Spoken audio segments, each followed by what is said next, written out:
Bem, a partir de agora, então, nossa aula está sendo gravada, tá?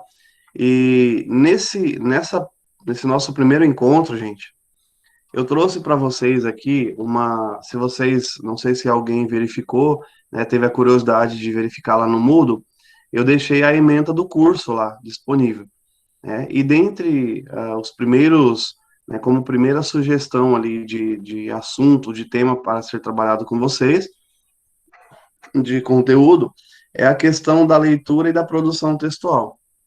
Talvez vocês já tenham visto isso, né, nos outros períodos, mas a questão da leitura e da produção é algo muito importante, como eu falei no início, para vocês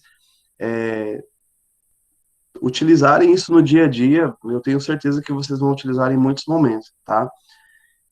No Moodle está disponível também a aula que eu trabalhei com outra turma, que é sobre leitura. Então, assim, quem não assistiu a essa aula ainda, seria interessante. Eu não vou passar toda aquela aula para vocês, porque, assim, vocês já devem ter também estudado sobre isso, e eu disponibilizei o material lá no Moodle, né? Então, vocês podem assistir para tirar uma dúvida, mas, assim, de forma bem breve e bem resumida, o conteúdo da aula que está lá, e para a gente entender um pouquinho sobre isso, nós precisamos entender um pouco sobre o conceito geral de leitura, tá?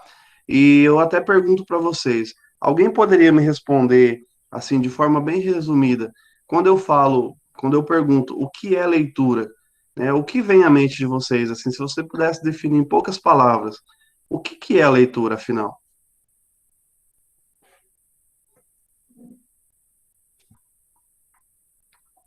Alguém se habilita? Quando eu ouço assim leitura, na minha mente vem livros, revista, textos. Certo. Tá, esses são, digamos, os objetos da leitura, né? O que nós utilizamos. Mas o que é o ato de ler exatamente para você? Parece uma pergunta tão óbvia, né, gente? Quando a gente pergunta, poxa, mas o que é leitura? Professor, mas isso todo mundo sabe. Mas quando nós paramos e precisamos definir o que é de fato a leitura, nós ficamos às vezes em dúvida. Pode falar, Leonardo. Ler o texto, interpretar o texto, entender o que o autor está querendo dizer para a gente, essas coisas. Certo, muito bem. Mais alguém quer falar? Eu estou avançando um pouquinho, né, nesse momento, porque é só para a gente fazer um gancho lá, né, da aula, da outra aula que eu me refiro, e para a gente poder entrar nesse tema aqui. Bom, exatamente, como a Andressa disse, né, quando nós falamos em leitura, automaticamente a primeira coisa que nos vem à mente é a leitura de livros, né, porque assim, você pensa, bom, ler significa ler um livro. E aí depois também outros materiais, como uma revista, um jornal, um artigo e assim por diante. E o que eu tento explicar nessa aula e fazer essa breve, sim, essa síntese aí, né, essa breve consideração, é que a leitura é algo que, como o Leonardo disse, né, interpretar, conhecer o que o autor disse. Bom, para ter a leitura precisa haver um texto, mas a leitura ela ocorre somente com relação a um texto, não da forma que nós conhecemos o texto. E nós vamos exatamente entender isso hoje, entender um pouquinho mais sobre isso.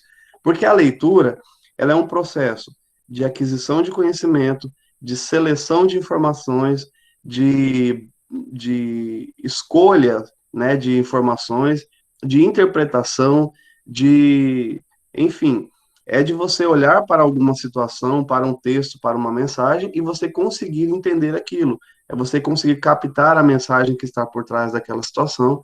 E por que eu digo situação? Porque a leitura não se refere apenas ao ato de ler um livro, né? Nós temos a leitura sistematizada, que é exatamente essa, de você pegar um livro, pegar um material, né, um texto escrito, ou até mesmo no computador, celular, e você ter esse hábito de sentar e ler, né, num determinado período de tempo ou com uma certa frequência. Porém, a leitura está presente na nossa vida desde quando nós começamos a dar os primeiros passos até o dia que nós fecharmos esses olhos aí para sempre, né? Por quê? Porque além da leitura sistematizada, dessa leitura textual, dessa leitura formal que nós conhecemos, existe algo que é o que? A leitura de mundo, né? A leitura do ambiente, a leitura de tudo que está ao nosso redor. Quando vocês olham, vocês estão olhando para mim, automaticamente vocês estão fazendo uma leitura de vários elementos que estão compondo essa imagem que vocês estão vendo, não é verdade?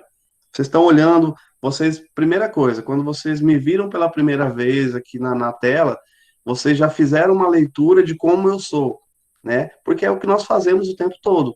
Quando você conhece uma pessoa, você automaticamente faz uma leitura sobre ela. Você já verifica, você faz um raio-x ali da pessoa, né? Você observa a forma como ela se veste, como é o cabelo, como são os olhos, como é o corpo, se ele é mais magrinho, mais gordinho, mais alto, mais baixo, né? Se os olhos são claros, escuros e etc. E por meio dessa leitura que nós fazemos, entra algo que é o conhecimento prévio que nós temos, né? Tem o conhecimento adquirido, chamado de conhecimento enciclopédico, mais o conhecimento prévio. E aí você tira uma conclusão. Então, quando o Leonardo, a Andressa diz ler livros, ler revistas, etc. O Leonardo diz fazer, interpretar, buscar o conhecimento. A junção dessas duas coisas, o material utilizado, a atitude de interpretar e assim por diante, nos leva a uma conclusão, a uma resposta, à busca de um resultado, certo? Quando nós falamos dessa leitura de pessoas, por exemplo, você olha para uma pessoa, você faz a leitura sobre ela e você cria uma imagem dela, você cria um perfil, né? Você até sugere que pela forma dela se vestir, dependendo do contexto, ela trabalha, ela tem determinada profissão, ela frequenta determinados ambientes, ou ela está, inclusive a leitura ela tem a ver também até com a capacidade que nós temos, por meio dessa leitura, de interpretar o estado de espírito da pessoa, o que ela quer transmitir e assim por diante, tá? Bom, então nós precisamos entender que para ler, para produzir, nós temos que ler. E para ler, nós precisamos saber o que é essa leitura e quais são os diversos universos que a leitura nos proporciona, certo? Mas o que nós vamos ver exatamente hoje, que eu vou começar agora a apresentar para vocês, é a questão da leitura e da produção de texto. Eu percebi que muitos colocaram que precisam melhorar na questão da produção, da interpretação textuais, certo? Eu vou apresentar agora para vocês aqui, então, o material de hoje. Esse material será disponibilizado depois no Moodle também, vocês poderão acessá-lo a qualquer momento e poderão ir fazendo as suas anotações aí. Tem algumas questões importantes que eu vou falar, que talvez não estarão aqui, ou explicando o que está no texto, que seria interessante vocês anotarem, tá? Então eu vou compartilhar com vocês aqui a minha tela.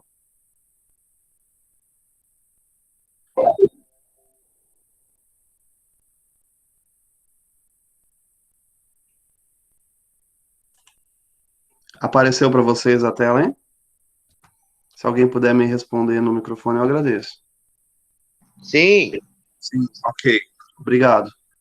Bom, então nós temos aqui leitura e produção de texto. Eu coloquei aqui umas imagens, né? Por acaso, em algum momento da vida de vocês, né, desde a formação inicial ali, no momento de produzir, essa imagem, ela é familiar para vocês? Alguém já passou por uma situação como essa? Nós vemos aqui 3 imagens referentes a uma pessoa diante da necessidade ou da obrigatoriedade de se produzir um texto, né, em contextos diferentes.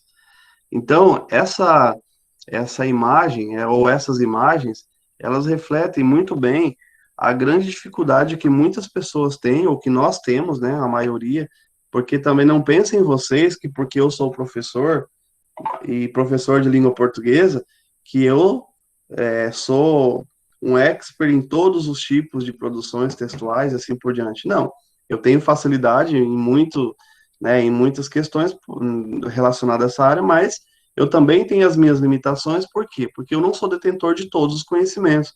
Então, nós vamos entender que é preciso cumprir vários requisitos para se chegar a uma produção de texto, certo? Bem, nós temos aqui como produzir um texto. Então, nós temos três observações, que é a escrita está relacionada aos significados que se pretendem transmitir. Não basta dominar o código, ou seja, a língua, né? É necessário saber usar. E escrever é uma tarefa cognitiva muito complexa. A pessoa precisa pensar no que escrever e como escrever. Tranquilo, a gente vai entender tudo isso de acordo com o que tem pela frente. Em primeiro lugar, nós temos que entender, se eu quero produzir um texto, eu preciso saber o que é um texto, certo? Como é que eu vou produzir uma coisa que eu não sei o que é? Então, nós buscando aqui, eu preparando essa aula, buscando para vocês a etimologia da palavra, o que é isso? O seu sentido original, né? A, nós entendemos que a palavra ela vem do latim textum, que significa tecido. Professor, mas o que tem a ver tecido com texto, língua portuguesa?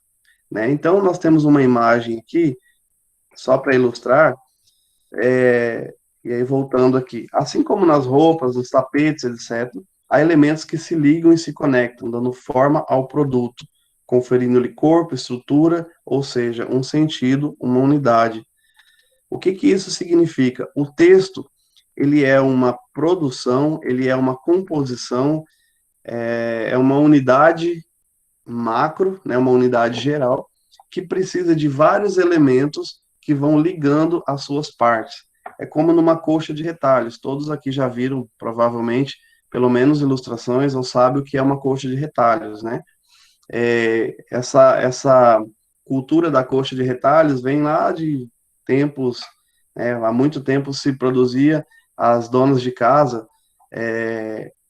iam juntando ali os restinhos de retalhos e os paninhos que sobravam, iam costurando, né, ligando uns aos outros e formavam uma linda colcha.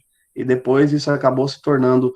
Hoje nós temos em algumas artesãs, algumas pessoas que produzem colchas lindíssimas e em alguns lugares, algumas regiões do país, por exemplo, isso já se tornou até um produto cultural, né? Eu tenho até um trabalho sobre isso também que eu posso apresentar para vocês uma hora. Bom, então, nós temos o texto que pode ser oral ou escrito, certo?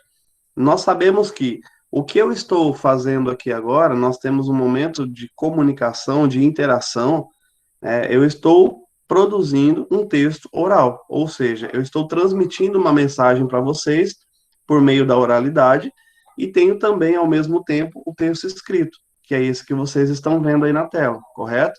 Então, a noção de sentido, ou seja, a concretização do texto, ela vai ser determinada pelo processo da interação entre autor, o texto e o leitor. Pessoal, para acontecer um texto, para que haja o texto de fato, é preciso ele estar embasado, fundamentado nesse tripé, que é o autor, o texto e o leitor. O autor é aquele que vai produzir. Quem produz, produz algo. E produz algo para alguém. Então, não adianta. O autor, ele nunca escreve para si mesmo, né? Por mais que o primeiro receptor seja ele próprio, né? Porque automaticamente, ao escrever, ele vai lendo o seu texto e vai, de certa forma, recebendo a mensagem. Ele é autor e leitor ao mesmo tempo, mas ele escreve sempre para alguém. Por mais que ele não saiba quem é esse alguém, por mais que ele não tenha ideia de quem lerá o seu texto, mas ele escreve sempre pensando em alguém, ok? Então, o texto pressupõe sempre um leitor, ou seja, a pessoa que escreve alguma coisa, ela imagina que em algum momento alguém vai ler isso e gostar ou não, né? E de repente até criticar também, assim por diante. Se eu estiver indo muito rápido, pessoal, ou vocês estiverem entendendo, podem me dizer, tá? Tá tranquilo até aí? Tiagão, tá tranquilo? De boa, professor. Ok, obrigado. Bom, então, gente, diante dessas afirmações, o que é um texto, afinal? Então, eu trouxe algumas definições aqui para vocês, né? Texto é um conjunto de palavras e frases encadeadas que permite interpretação e transmite uma mensagem. As primeiras concepções de texto, logo no início dos estudos linguísticos e tal, é, acreditava-se que o texto era uma sequência de palavras organizadas dentro de uma lógica e pronto. Ou seja, se você conseguisse decodificar essas palavras e entender o que estava escrito, tranquilo, era um texto, certo? É, tem uma outra definição que é qualquer obra escrita em versão original e que constitui um livro, um documento escrito. Por que essa definição é uma delas, porém não pode definir o que é texto? Porque aqui ele está se referindo a um documento escrito, um livro. E nós sabemos que o texto, como eu acabei de falar, o texto ele vai além disso, ele é muito mais amplo, né? O texto é uma unidade linguística de extensão superior à frase, ou seja, para ser um texto, basta que ele seja apenas superior ou maior que uma frase. Isso não é suficiente para definir um texto, certo? É preciso mais. Então, e por último, eu coloquei essa última definição aqui que eu achei um pouco mais completa, que é um conjunto de palavras, expressões, ideias organizadas de tal forma que produza sentido e transmita uma mensagem. Porque além das palavras, né, as expressões que estão ali, que é necessária para um texto, sejam elas escritas ou faladas, né, orais, é preciso que haja também a organização de uma ideia. E nós vamos perceber que isso é fundamental para que haja o fator de textualidade. Então, é preciso que haja essa organização de ideias e que essa ideia fique clara e que fique totalmente interligada entre os seus elementos internos e que, ao final, o todo possa transmitir uma mensagem que o autor pretende ou que o leitor espera. Aqui tem uma imagem e eu pergunto para vocês: essas imagens, ela pode ser considerada um texto? Sim ou não? Sim, Bom, já que vocês disseram que sim, foi a Andressa que falou? não, Alana. Alana, tá, é que eu não estou visualizando. Tá, Alana, você pode me dizer por que que você acha que essa imagem pode ser considerada um texto? Ou alguém pode me dizer? Pode falar sem medo de errar, pessoal, não tem problema não, tá?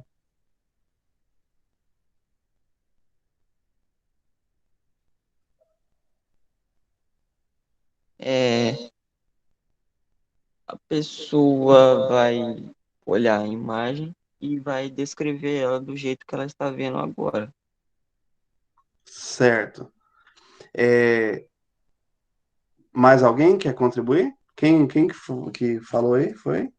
Porque a gente pode olhar para ela, interpretar, e, tipo, fazer meio que uma leitura do que está acontecendo. Exatamente. Muito bem. Mais alguém? Ou também Pessoal, pode narrar o que está acontecendo aí nessa imagem, né? uhum. Olha que interessante. Três definições, né? Três respostas, e, e cada um usou um termo, né? Linguístico, textual e assim por diante. O primeiro disse que você pode olhar para isso e interpretar, né? Interpretar e etc. Foi dito também que você pode descrever o que está acontecendo, né? E foi dito que você pode narrar o que está acontecendo. Nós temos aqui uma narrativa, uma descrição, uma interpretação, tudo isso são elementos textuais, que fazem parte da textualidade, da produção, porque nós vamos estudar gêneros textuais, tipos textuais, que estão ligados exatamente a esse tipo de conceito, né? E as três respostas que vocês me deram são muito coerentes, e é isso mesmo. Essa imagem, ela pode ser considerada um texto, ela é considerada um texto, porque ela me traz uma informação, ela me traz, quando eu olho para essa imagem, que por sinal é muito forte, né? Eu não preciso de nenhuma legenda, eu não preciso de uma explicação, eu não preciso de uma escrita ali para eu entender o que está acontecendo.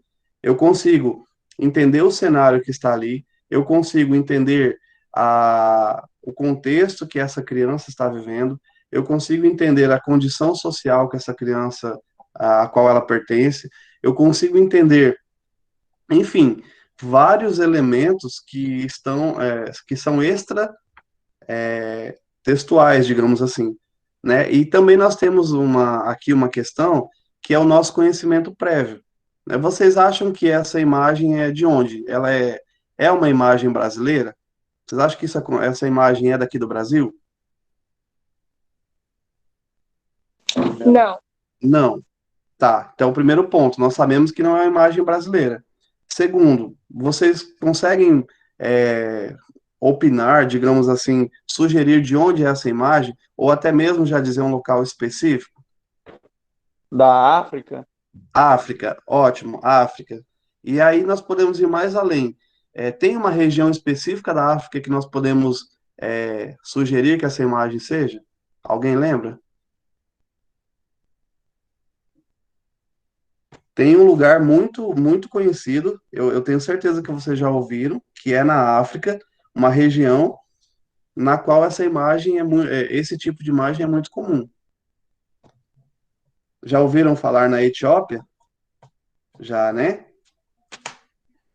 Então, nós temos, vocês vejam bem, por meio do nosso conhecimento extratextual, né, do nosso conhecimento prévio, conhecimento de mundo, por nós termos assistido aos noticiários, termos lido algumas questões, enfim, termos ouvido, né, nós conseguimos identificar que essa imagem, ela pertence a um contexto específico de um país, de uma região, de um continente, enfim. Poderia ser no Brasil? Poderia. Talvez alguém vai dizer assim, ah, professor, mas isso é óbvio, porque é uma criança negra.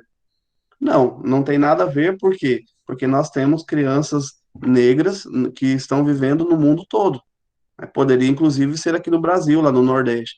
Mas nós sabemos pelo contexto, pelas características, nós sabemos também que essa criança negra, ela tem uma especificidade ali nas suas características. Nós percebemos ali, por exemplo, no pescoço dela tem uma espécie de um colar, né, um adereço ali, que remete provavelmente a uma tribo, ou a um clã, a um grupo familiar, a uma cultura específica, né? Então, esses conhecimentos prévios, eles nos ajudam a interpretar essa imagem que está sendo posta. E aí nós poderíamos fazer várias outras análises, como a questão da fome, a questão da, da, da violência infantil, né, e tantos outros casos mais que poderiam entrar aqui. Mas eu só peguei como exemplo para a gente entender que o texto, ele vai além do que de um produto escrito ali, como nós estamos acostumados a pensar, tá bom? Bom, nós temos aqui, isso acho que todo mundo já viu em algum lugar, numa loja, etc. Sorria, para sua segurança, este local está sendo filmado. Aí nós temos aqui uma questão de um dos fatores que nós vamos analisar, e eu queria que vocês fixassem bem essa imagem aqui. Ela está aqui nesse início, junto com a outra, mas eu vou falar dela, eu vou retomar nessa imagem aqui, na hora que nós formos falar de um fator específico da textualidade, tá? Para a gente entender como ela funciona. Bom, então vamos lá entender o que é necessário, né, para a produção textual. Nós temos que entender que para que um texto seja texto, né, ele precisa ter alguns fatores, alguns elementos que vão construir a sua textualidade, certo? Então, o que é esses fatores? O que são esses fatores de textualidade? São características que fazem com que um texto seja texto, e não apenas um monte de frases jogadas, né? Qual é a diferença quando nós falamos que não seja uma sequência de frases? Porque você pegar várias frases sem nexo, sem ligação nenhuma, e organizá-la simplesmente juntar essas frases de forma aleatória, você não vai ter um texto. Porque esse texto provavelmente não vai ter os elementos necessários para torná-lo um texto, tá? Que são segundo alguns linguistas, a coerência e a coesão, a intencionalidade, a aceitabilidade, situacionalidade, intertextualidade e a informatividade. Pessoal, não se assuste, tá? Talvez vocês vão falar, professor do céu, o que que é isso? Nós já vamos ver e vocês vão perceber que não é tão difícil assim. Bom, o que é então? Vamos ao primeiro, né, aos dois primeiros elementos fundamentais, a coerência e a coesão. A coerência é aquilo que garante a unidade do texto, das ideias, tá? Ela está ligada à questão das ideias, de como as ideias são organizadas e que fazem com que o texto todo tenha um sentido e que tenha uma unidade, uma progressão, que tenha uma, desculpa, que tenha uma lógica, tá? Na organização dessas ideias. A coesão, ela está relacionada à ligação entre os elementos do texto, os elementos linguísticos, gráficos e assim por diante, o modo como eles se relacionam. Vou dar um exemplo de coesão e falta dela, por exemplo. Quando eu digo, olá, bom dia, tudo bem? Olá, bom dia, tudo bem? Eu tenho uma sequência lógica na organização de uma frase, que é a parte da coesão. Esse olá, o bom dia, o tudo bem, são. Eu poderia, nesse caso, modificar, né? Olá, tudo bem? Bom dia. Poderia.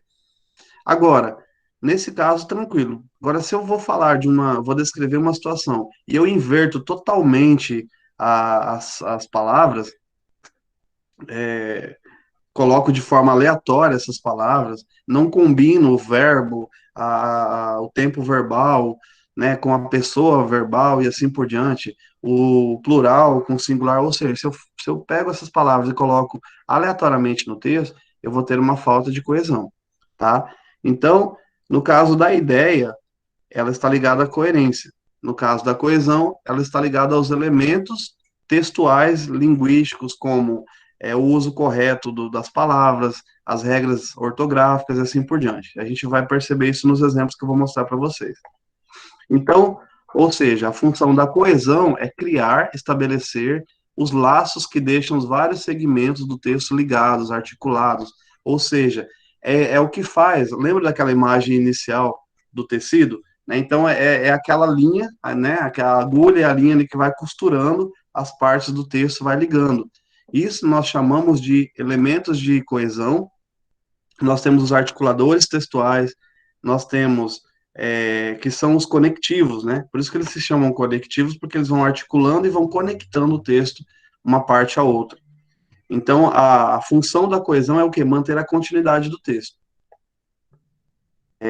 Aqui é só uma definição. Olha só, um exemplo de texto sem coesão. Ele estava prestes a desistir, onde recebeu a notícia de uma promoção. Pessoal, eu vejo, nossa, e eu ouço, né, o tempo todo alguém utilizar essa palavrinha aqui e garantir a falta de coesão de um texto. Tem gente que usa onde em tudo, sabe? Eu estou numa situação onde eu não consigo sair. Quer dizer, existem outros elementos. Esse onde, pessoal, ele sempre tem a ideia de localização, tá? Então a gente vai perceber isso, futuramente nós faremos exercícios sobre isso, veremos sobre isso.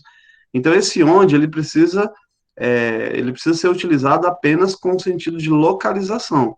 Por exemplo, eu moro em Coxim, onde existe um rio que passa no meio da cidade, por exemplo. Está correto, porque esse onde está se referindo a lugar, a localização, certo? Agora, você utilizar o onde com sentidos de outras, como é o caso abaixo, qual que é a opção correta?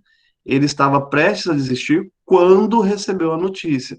Quando aqui ele tem uma noção de tempo, ou seja, no momento que ele ia desistir, ele recebeu a notícia. Então ele estava prestes a desistir quando, ou seja, na hora que recebeu uma notícia, no momento em que recebeu a notícia de uma promoção, tá? Então esse onde não cabe, e isso causa o quê? A falta de coesão do texto, tá? Qualquer dúvida, podem perguntar. Entenderam o que que é a coesão? É você utilizar um elemento de forma equivocada ou construir um texto sem as devidas concordâncias, as devidas utilizações das regras gramaticais que vá comprometer o texto. Olha só, aqui nós temos um problema de coesão e de coerência. A fome é, sem dúvida, uma das maiores calamidades brasileiras. A primeira causa desse gravíssimo problema é o baixo rendimento para o trabalho. Obviamente, um trabalhador que não ingeriu a quantidade mínima de calorias necessárias para a produção de energia jamais conseguirá produzir como deveria, principalmente se a sua atividade for eminentemente física. Bom, nem sempre é possível identificar de forma instantânea a falta de coesão ou de coerência. Alguém saberia me dizer, eu não vou dizer onde está a falta de coerência, de coesão, porque já está destacado no texto. Mas alguém consegue, olhando para esse trecho aí de texto, me dizer por que que isso daí não está coeso nem coerente? Alguém consegue perceber isso? O que que provoca o uso dessa expressão? Por que que torna o texto sem coerência?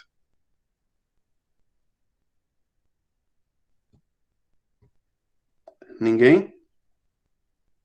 Nós estamos falando sobre o quê? Olha só, o texto começa falando sobre a fome, certo? Olha, a fome é, sem dúvida, uma das maiores calamidades brasileiras. Ficou claro que a ideia principal desse texto é a fome, certo? Uma calamidade brasileira. Porém, ele já começa o segundo período assim, ó, a primeira causa deste gravíssimo problema. Que problema que é? A fome, certo? A primeira causa é o baixo rendimento para o trabalho. Opa, peraí. Vocês conseguiram perceber que nós estamos falando que a fome é uma realidade.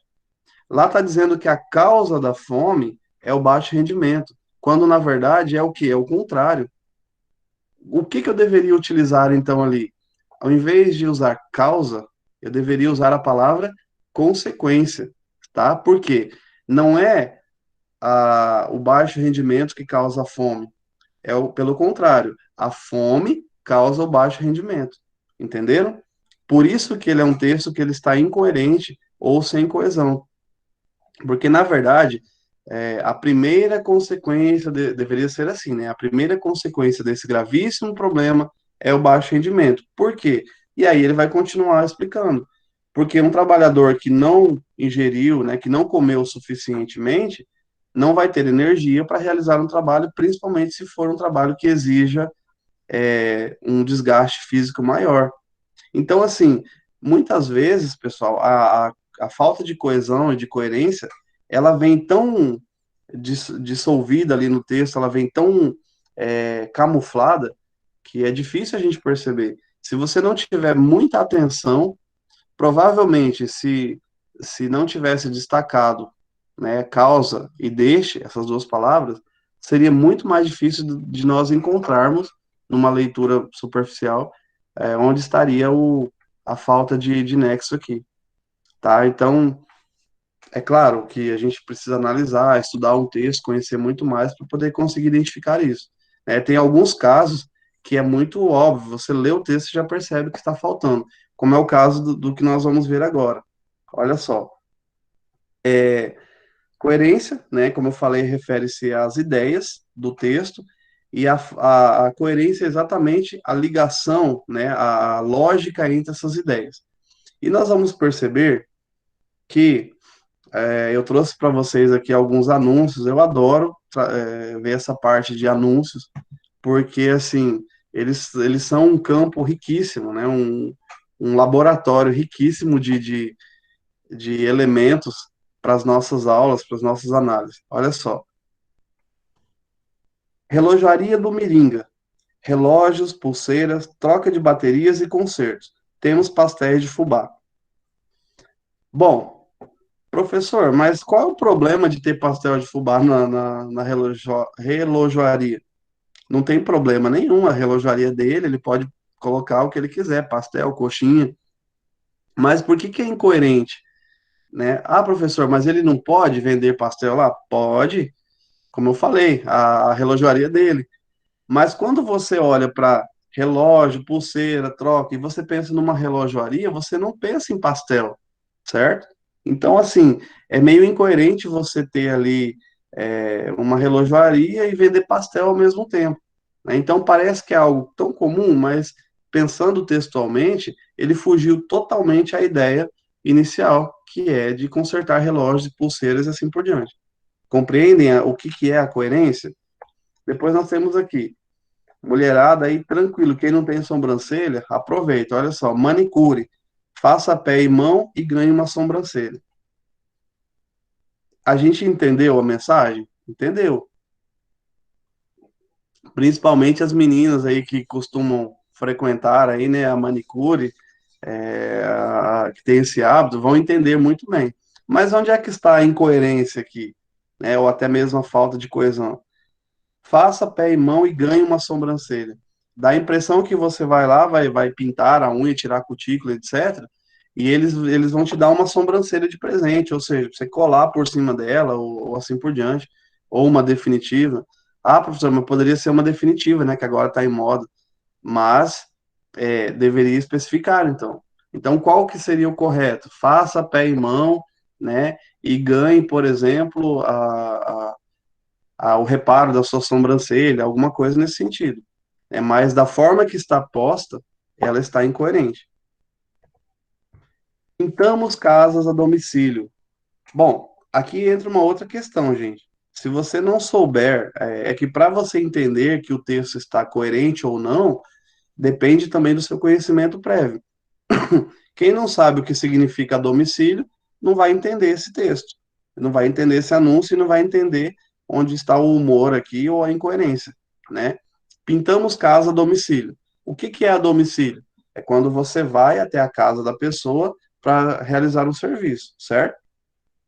E aí eu fico pensando, esse pintor ou essa equipe de pintura, nossa, super eficiente, né? Porque todo mundo, nenhum outro pintor no mundo pinta a casa a domicílio. Quer dizer, ele vai lá, eu quero pintar a minha casa, daí ele vem aqui, pega a minha casa, leva para casa dele, pinta lá e traz de volta. Não, toda pintura de casa é a domicílio. Então, esse texto está incoerente, não é verdade? Olha esse, atendimento exclusivo para linguiças. Ou seja, cara, imagina uma fila, né? Você tá lá numa fila enorme ali no açougue, e aí tem uma fila vazia lá, ninguém vai, por quê? Porque lá só atende linguiça. Ou seja, se você não é uma linguiça, você não pode ser atendido. Ah, professor, mas isso é óbvio, está claro que que ali só vende linguiça, ou que é para você pegar, se você for comprar a linguiça, tem que ser naquela fila ou naquele guichê e assim por diante. Tudo bem, nós estamos entendendo a mensagem, mas o que eu estou querendo mostrar para vocês é que o texto está incoerente, correto? Olha esse. Atenção, os canibais aí de plantão, meu Deus, não é permitido comer duas pessoas no mesmo prato. A direção. Isso daí provavelmente, né, numa, num refeitório de alguma empresa, sei lá, ou no restaurante. Porque eu não sei se vocês sabem, mas tem alguns restaurantes, eu não sei se hoje ainda, mas eu já vi, por exemplo, que eles cobram a refeição pelo prato. Então, assim, é muito comum você ir a um restaurante hoje, você servir o seu almoço, a sua refeição, e pegar um outro prato para servir a salada ou uma mistura que você queira, né? Acho que todos já devem ter visto isso. Mas existem alguns que ele cobra pelo prato que está na mesa, ou seja, você vai lá, é um prato feito, você vai pagar pelo prato. Então, se você servir em outro prato, ou por exemplo, se uma pessoa come num prato e ela passa para outra, ou seja, se as duas pessoas utilizarem o mesmo prato, serão duas refeições, mas pagarão apenas uma. Então, eu acredito que a, a produção desse anúncio foi exatamente para evitar esse tipo de problema, né? Não é permitido que duas pessoas utilizem o mesmo prato para comer. Vocês percebem a diferença? Olha como é tão simples você evitar esse tipo de compreensão. Então, basta você reelaborar esse texto. Olha, é proibido que duas pessoas utilizem o mesmo prato para comer. Ou, não é permitido mais de uma pessoa utilizar o mesmo prato. Enfim, alguma coisa nesse sentido. Pronto, ficaria claro. Mas da forma que está aqui, né, você tem uma outra interpretação. Sem contar, né, se a mente for um pouquinho mais poluída, já vai pensar outras bobeiras aí.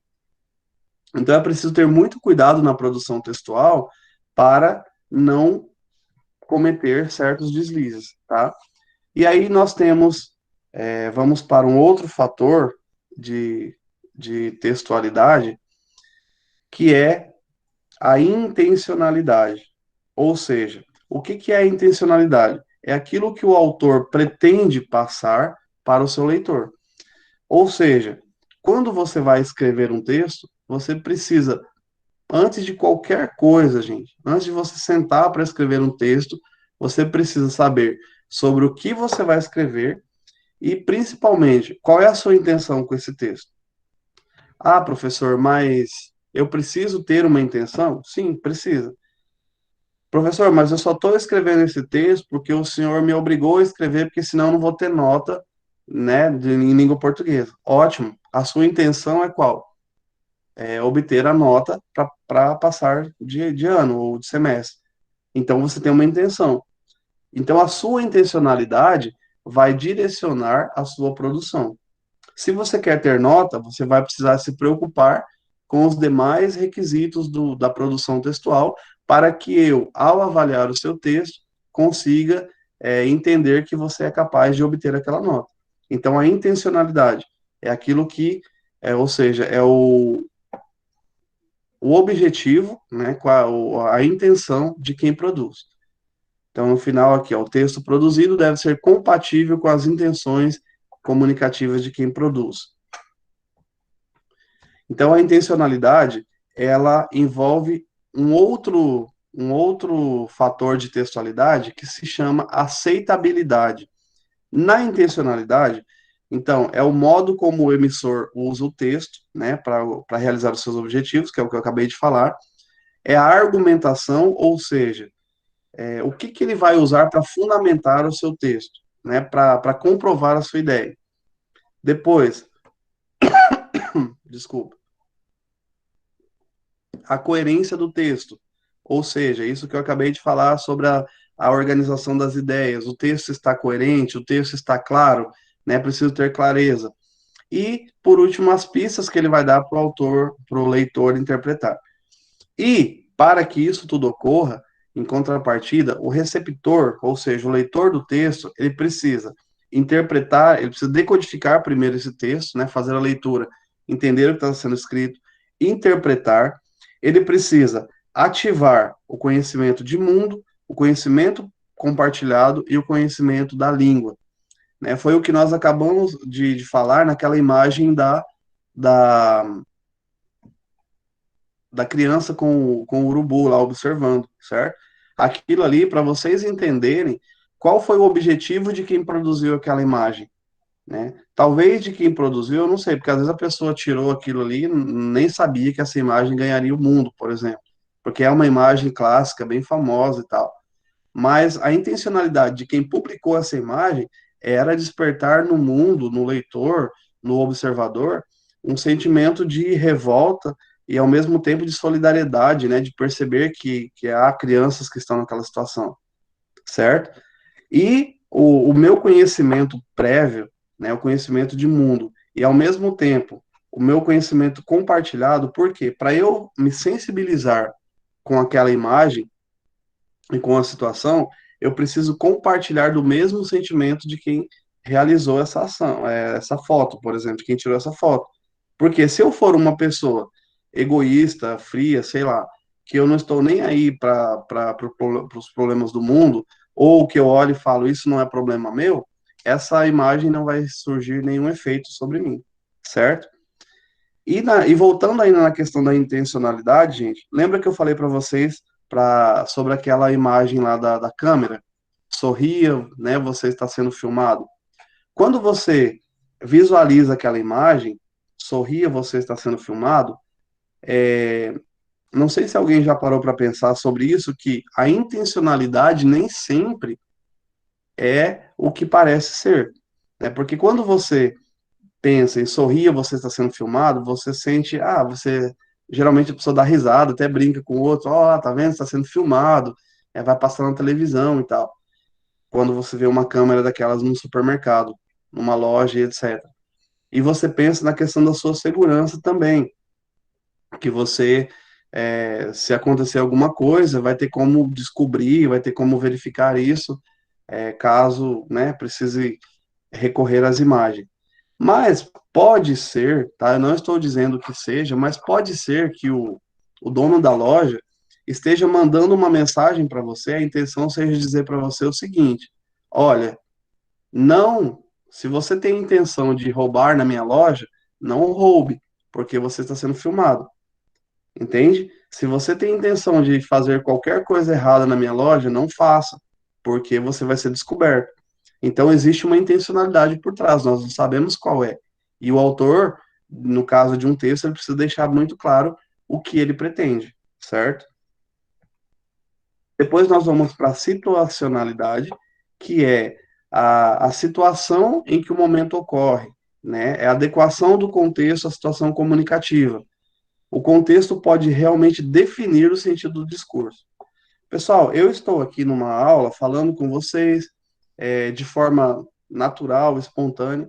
Eu vou utilizar uma linguagem diferente de uma linguagem que eu usaria se eu estivesse, talvez, num seminário específico, falando apenas para médicos sobre um determinado resultado de uma pesquisa científica. Ou num outro evento falando para advogados, juízes, magistrados que têm ali uma linguagem jurídica, né, uma linguagem específica. Então, cada contexto, cada situação, ela exige uma produção diferenciada, ela exige um tipo de linguagem de produção e também a situação vai provocar um determinado efeito, né, do texto. Por exemplo, se um texto produzido falando sobre doenças pandêmicas vai ter muito mais sentido na situação que nós estamos vivendo do que talvez há 10 anos, em que essa situação era algo, a pandemia era algo quase inacessível, quase inexistente para a nossa geração, ou para as gerações atuais, correto? Ou, por outro lado, esse texto falando sobre pandemia pode gerar também uma rejeição. Por quê? Porque as pessoas não aguentam mais ouvir falar sobre pandemia. Concordam comigo? Então, a situacionalidade, ela tem a ver com a situação em que o texto ocorre, tá? Depois nós temos aqui a intertextualidade, que é a relação entre um texto e outro. Pessoal, existe um ditado, né? Aliás, existe uma frase, eu acho que eu esqueci agora o nome eu sabia tanto, mas que na natureza nada se cria, tudo se copia, é algo assim? Nada se cria, tudo se copia, ou tudo se transforma. Se transforma, isso, perdão. Na parte do texto é a mesma coisa.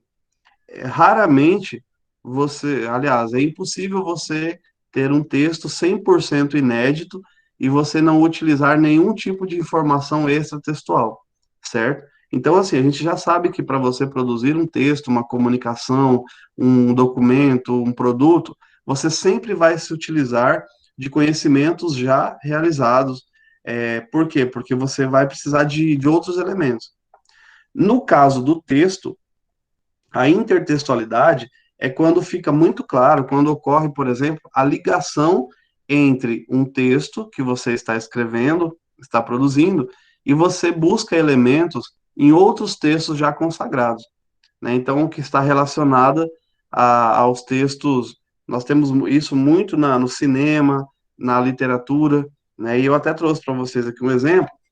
Não sei se alguém já assistiu a esse desenho, né? Deu a louca na Chapeuzinho. Eu coloquei aqui o 2, mas tem um, dois, o 3, eu acho. Não sei se já tem, acho que o 3. Então, nós temos um desenho e nós temos aqui um outro filme chamado A Garota da Capa Vermelha. Não sei se alguém já assistiu a um deles ou aos dois. É, essas duas produções, elas têm uma intertextualidade com qual outro texto bem conhecido nosso?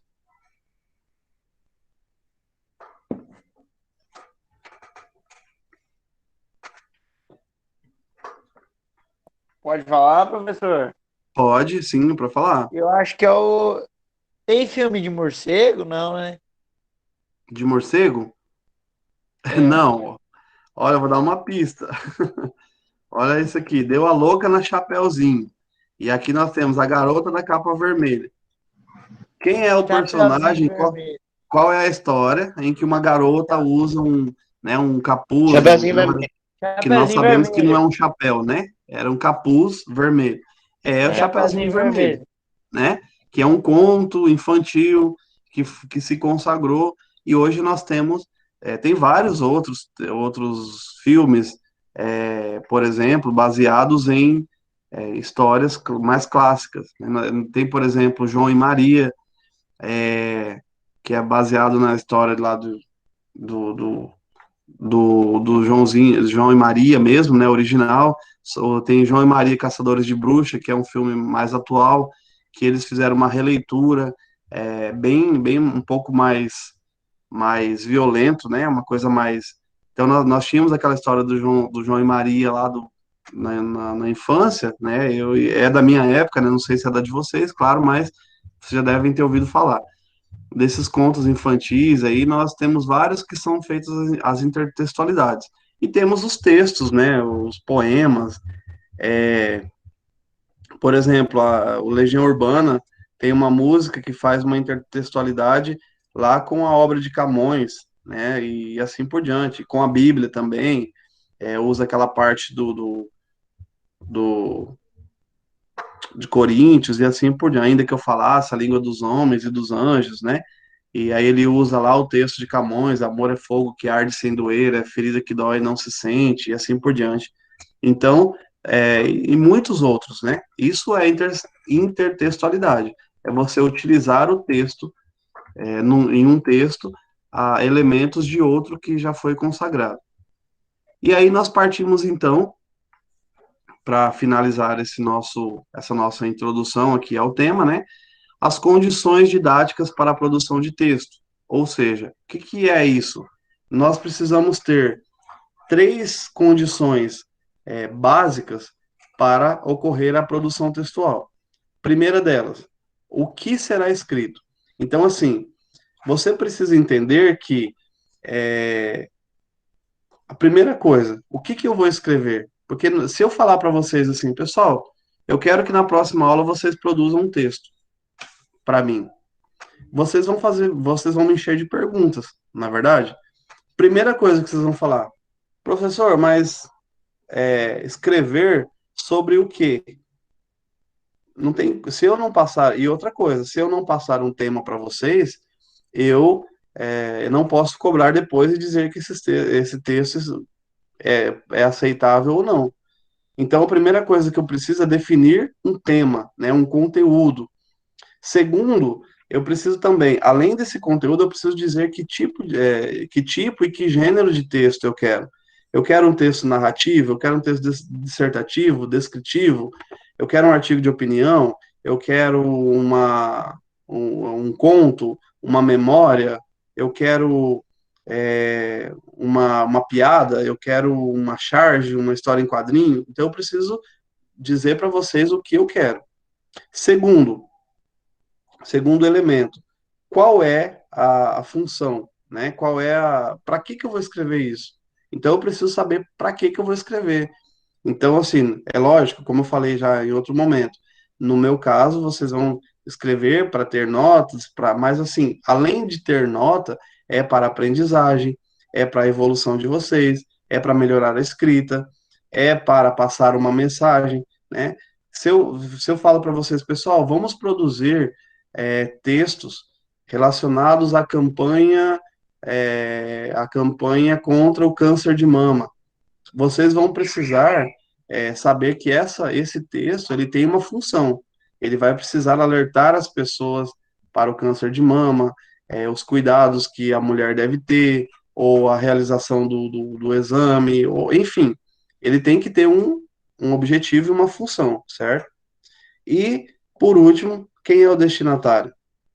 Então, eu já fiz muito isso, eu não sei se, né, quando eu estudava, e eu não sei se vocês já fizeram também, lá no ensino fundamental os professores fazem muito isso. Eles dizem assim, é, escreva uma carta para, sei lá, aí escolhe a pessoa, depende muito do que o professor vai trabalhar, né? Então, às vezes, ele pede para escrever uma cartinha para as mães no Dia das Mães, ou para o pai no Dia dos Pais, ou para um namoradinho, um possível namorado ou namorada, ou escreva uma cartinha para o seu melhor amigo. Já viram isso? Ou, dependendo da etapa ali de ensino, escreva uma carta para o prefeito da sua cidade, ou para o presidente, ou para o governador, falando sobre o que você espera, enfim. Então, quer dizer, de acordo com o seu destinatário, a cartinha que eu vou escrever para minha mãe no Dia das Mães, ela é diferente de uma carta que eu escreveria para o prefeito da cidade reclamando dos buracos no meu bairro. Então, eu preciso saber que tipo de receptor, né, de leitor, de destinatário que eu tenho, para saber que tipo de linguagem, que tipo de texto, que gênero que eu vou usar. Se é uma carta, ela tem uma estrutura diferente de um bilhete, que tem uma estrutura diferente de um aviso, que tem uma estrutura diferente de um cartão, né, um cartão de Natal, de Dia das Mães, um cartão de felicitação, de aniversário e assim por diante. Então, cada gênero tem uma estrutura específica, que é o que nós vamos estudar na próxima aula. E aí, eu deixo aqui como para finalizar, né, que é complementando o slide anterior, a finalidade. Então, eu preciso, dependendo a finalidade do meu texto, eu preciso convencer o meu leitor de alguma coisa. Então, se eu quero escrever um texto para obter alguma coisa de alguém, eu quero pedir para um político, para uma autoridade, ou eu quero pedir para o diretor do campus deixar que eu utilize uma sala para realizar um evento ou uma festa. Eu preciso convencê-lo de que aquele evento é necessário ou é importante, certo? Se eu quero passar uma informação para o meu professor, para o coordenador e assim por diante, eu tenho que relatar o fato ou a pesquisa ou o assunto, certo? Se eu quero justificar, então eu vou ter que explicar uma situação e assim por diante, né? Então, a finalidade, ela vai exigir um tipo de estrutura. Os interlocutores, né? Foi o que eu acabei de falar. Se eu vou falar para o pai, para a mãe, para o professor, para o aluno, para o jornalista, cada um desempenha um papel social diferente. Para cada um eu vou utilizar uma abordagem diferente, certo? O lugar de circulação do texto. Esse texto, ele vai ser divulgado, ele vai ser publicado onde? Na escola? Na imprensa? Na televisão? Na internet? É numa academia? É no meio literário? Por quê? Para cada ambiente em que ele circular, eu preciso utilizar uma linguagem específica. Por exemplo, na academia, se eu quero chamar a atenção, eu vou publicar alguma coisa, um anúncio, alguma coisa lá numa academia. Se eu quero chamar a atenção dos leitores que frequentam a academia, eu preciso ter algum elemento, alguma ligação com o corpo, ou com o exercício físico, ou com a parte estética e assim por diante. Senão eu não vou convencer ninguém, né? Por quê? Ah, professor, mas eu perdi minha cachorrinha e posso colocar, ou então eu tenho uma ONG que cuida de animais, eu posso colocar lá na academia? Pode, não significa que é proibido, Mas qual é o público que você vai atingir, que você vai alcançar?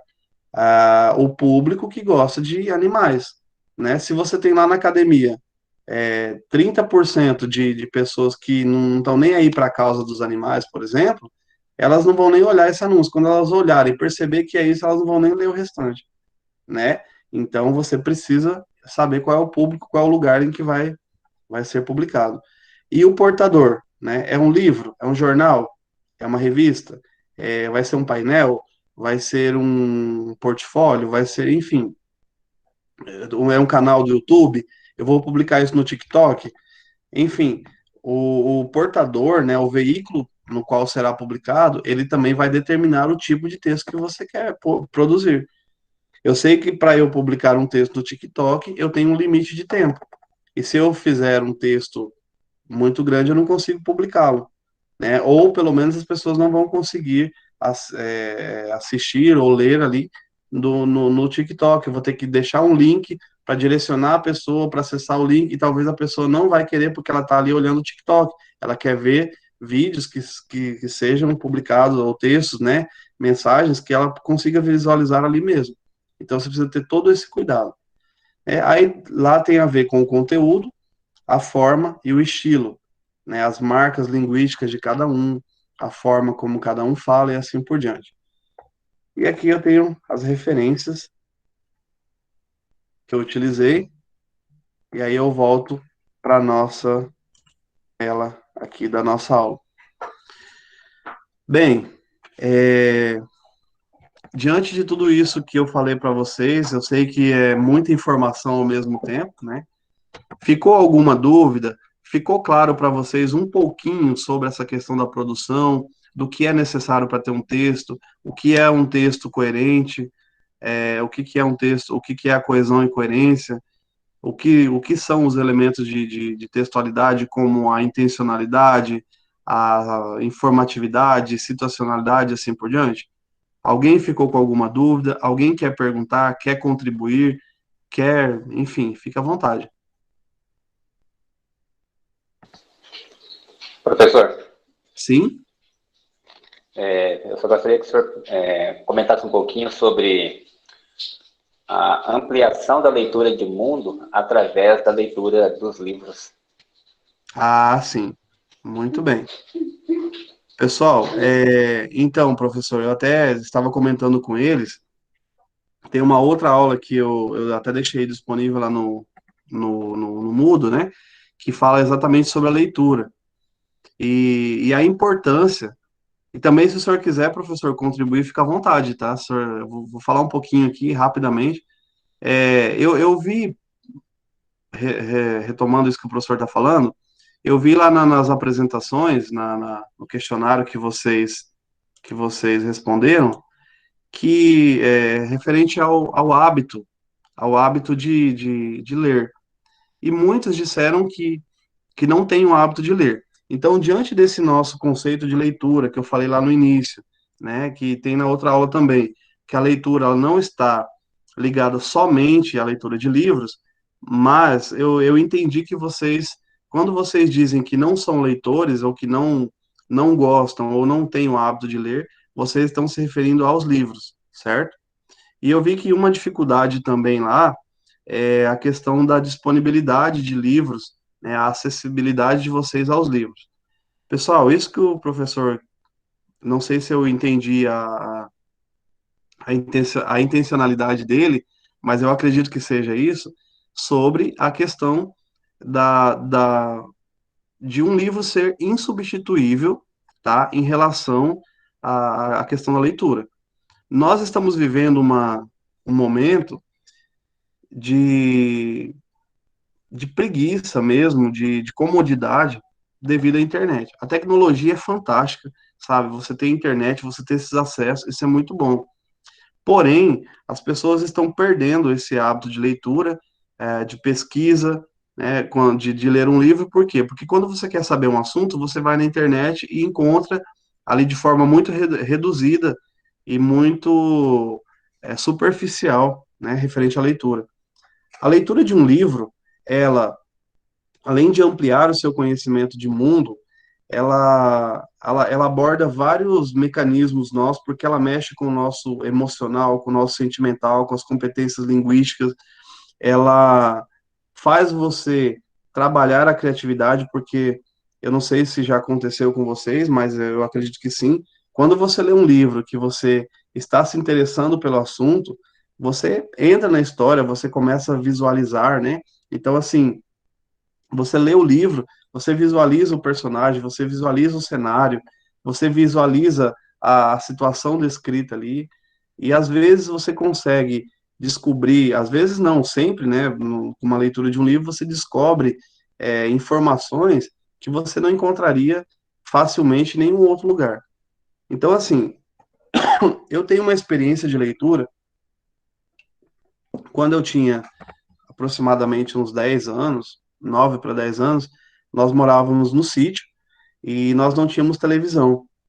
E uma vez lá na escola, a professora passou para nós um trechinho do livro, perdão, um vídeo que era uma releitura do livro do Monteiro Lobato, né, Caçada de Pedrinho, que, fazia parte da coletânea do Sítio do Pica-Pau Amarelo, e a professora comentou que havia, ó, se vocês quiserem conhecer a história, tem os livros na biblioteca.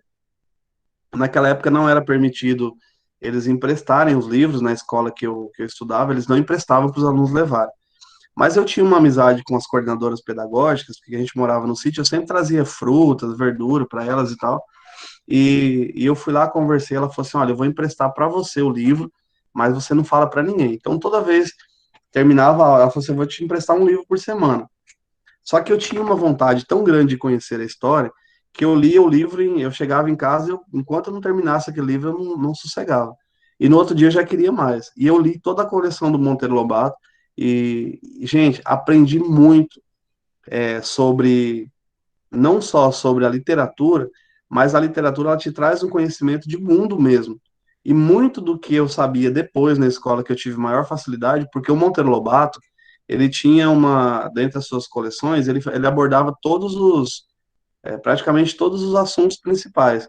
Ele tinha a Geografia de Dona Benta, que era voltado para a geografia mesmo, a História do Mundo para Crianças, que eram os fatos históricos principais, mas numa linguagem acessível, a Aritmética da Emília, que falava sobre língua portuguesa, Emília no País da Gramática, a Aritmética do Visconde, perdão, aliás, que era sobre matemática, e Emília no País da Gramática, que era sobre língua portuguesa, perdão, eu confundi. Tinha o Poço do Visconde, que falava sobre a descoberta do petróleo, toda essa questão da brasileira, na época das primeiras descobertas dos poços de petróleo, os 12 trabalhos de Hércules e o Minotauro, que falavam sobre mitologia grega, que eu descobri, eu comecei a ler mitologia grega e tive, assim, descobertas fantásticas sobre a própria história da humanidade, né, porque nós temos a nossa cultura ocidental, ela tem grande base na cultura greco-romana, enfim, isso tudo, pessoal, com 10, 11 anos. Foram conhecimentos que eu nunca esqueci, e até hoje eu me lembro de cenas, eu me lembro daquele processo de leitura.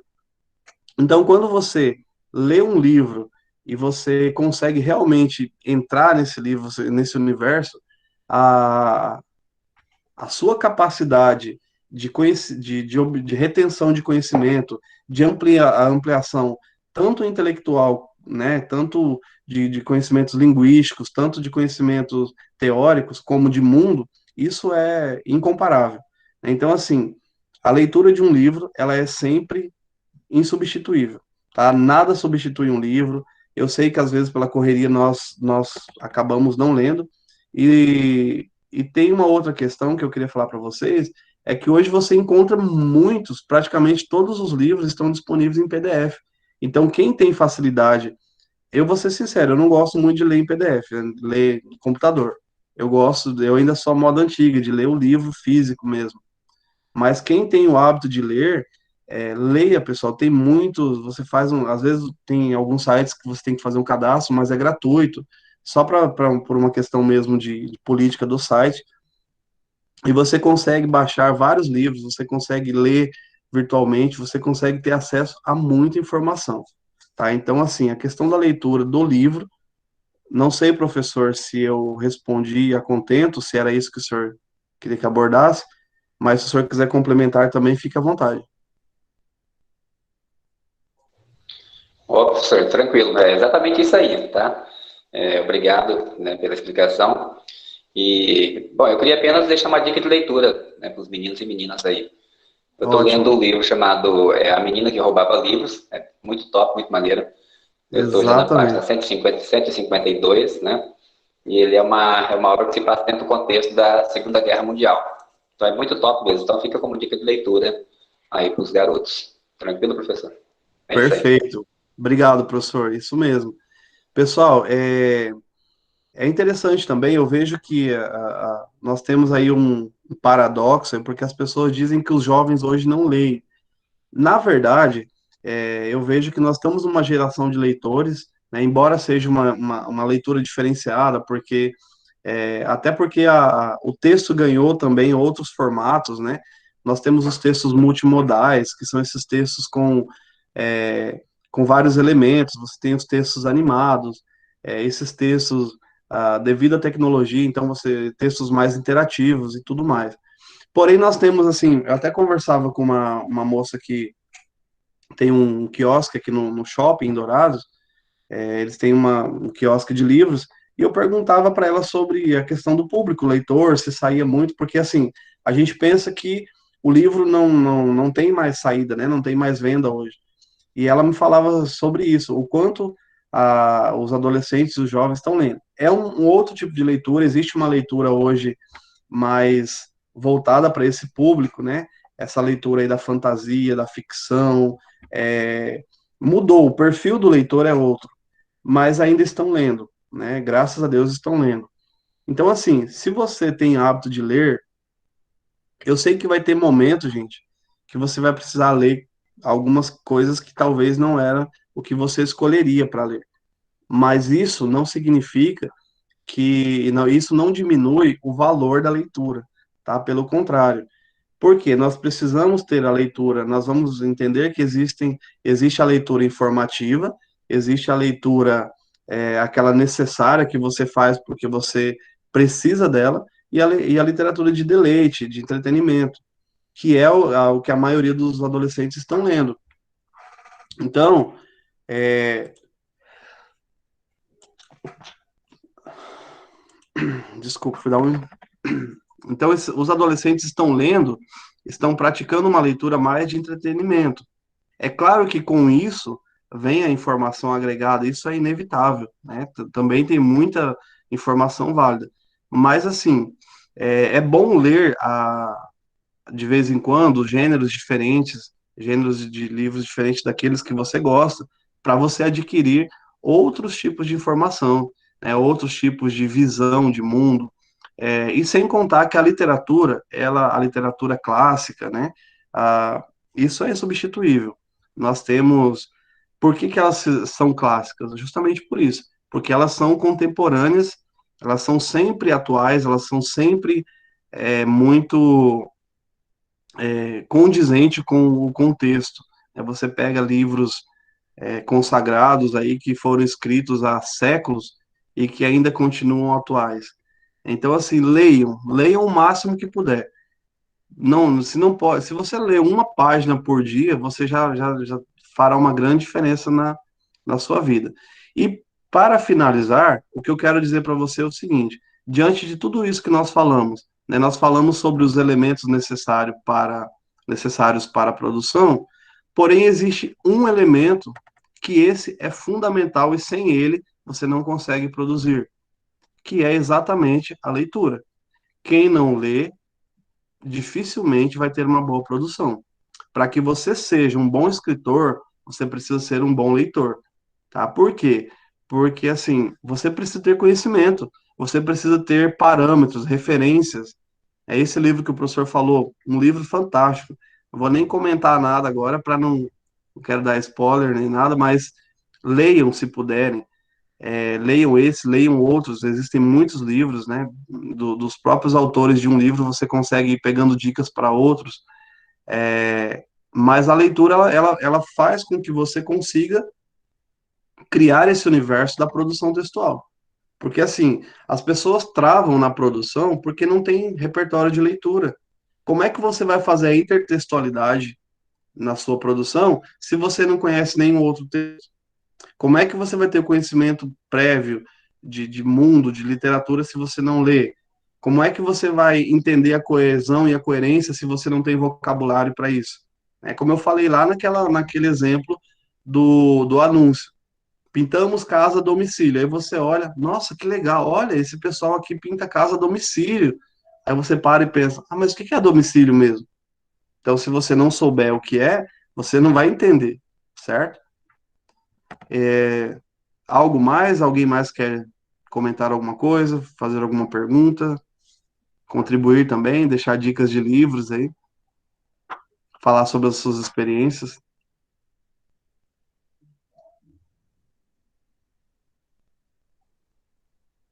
O pessoal hoje está meio tímido, professor. Pessoal, essa aula, na verdade, essa introdução aí à produção textual, eu vou passar umas questões referentes a esse tema, só para a gente fixar o assunto, tá? E na nossa próxima aula, nós vamos finalizar, então, essa parte da leitura, da produção textual, vendo sobre tipos e gêneros textuais, tá? Porque, assim, nós precisamos desse tripé, entender o que é leitura, o que é texto, e entender as particularidades do texto, os gêneros, os tipos textuais, assim por diante, para que depois nós passemos, então, para a parte prática, que seria a produção em si, e a resolução de atividades, análises de textos, né? Porque se nós não soubermos, não tivermos a base teórica, nós não conseguiremos fazer a parte prática também, tá bom? Então, se ninguém mais tiver alguma consideração, eu encerro por aqui essa aula, para dar um tempinho para vocês aí tomar uma água. Não sei se vocês terão aula depois. Tranquilo até aqui? Então, eu quero agradecer vocês por participarem, tá? Muito obrigado, pela paciência. Qualquer dúvida, me procurem, podem me procurar no grupo, no privado. Tiago levantou a mão, pode falar, Tiago.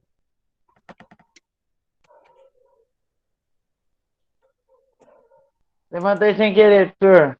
Ah, tá, tranquilo. Então eu vou finalizar aqui, interromper a gravação.